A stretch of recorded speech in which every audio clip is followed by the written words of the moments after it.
ጠቅላይ ሚኒስትር ዶክተር አብይ አህመድ ታላቁ የኢትዮጵያ ህዳሴ ግድብ አንድም ብር ብድርና እርዳታ ሳንወስድ ያሳካነው ፕሮጀክት ነው አሉ። ጠቅላይ ሚኒስትሩ በህዝብ ተወካዮች ምክር ቤት መደበኛ ስብሰባ ላይ ተገኝተው በሰጡት ምላሽና ማብራሪያ ታላቁ የኢትዮጵያ ህዳሴ ግድብ በሀገር ውስጥና በውጭ ሀገራትም ያሉ ኢትዮጵያውያን ጨክነው በቁርጠኝነት በጋራ ሆነው ስለሰሩ የተከወነ ፕሮጀክት መሆኑን አንስተዋል። ኢትዮጵያ በአፍሪካ ትልቁ የሆነውን ታላቁ የህዳሴ ግድብ መገንባቷን ጠቅሰው ነገር ግን በዚህም ሳታበቃ በአፍሪካ ሶስተኛ የሆነውን የኮይሻ ኃይል ማመንጫ እየገነባች ነው ብለዋል።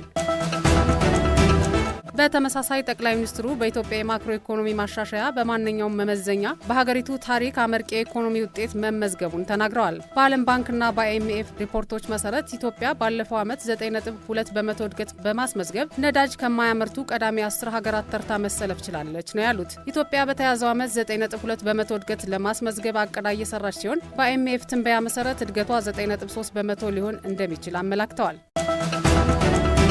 ጠቅላይ ሚኒስትሩ በተያያዘም የኢትዮጵያ አየር መንገድ ባለፉት 6 ወራት 10.7 ሚሊዮን ሰዎች ማጓጓዙን ጠቅሰዋል። በለውጡ ጊዜ የኢትዮጵያ አየር መንገድ በዓመት በአማካይ 8 ሚሊዮን ሰዎች እያጓጓዘ እንደነበር አውስተው በዚህ ዓመትም ቢያንስ 22 ሚሊዮን ለመድረስ እየተሰራ መሆኑን ተናግረዋል። ይህንን ማሳካት ከተቻለ በለውጡ ወቅት ከነበረው አንጻር በ2 እጥፍ በላይ እንደሚያድግ ተናግረዋል።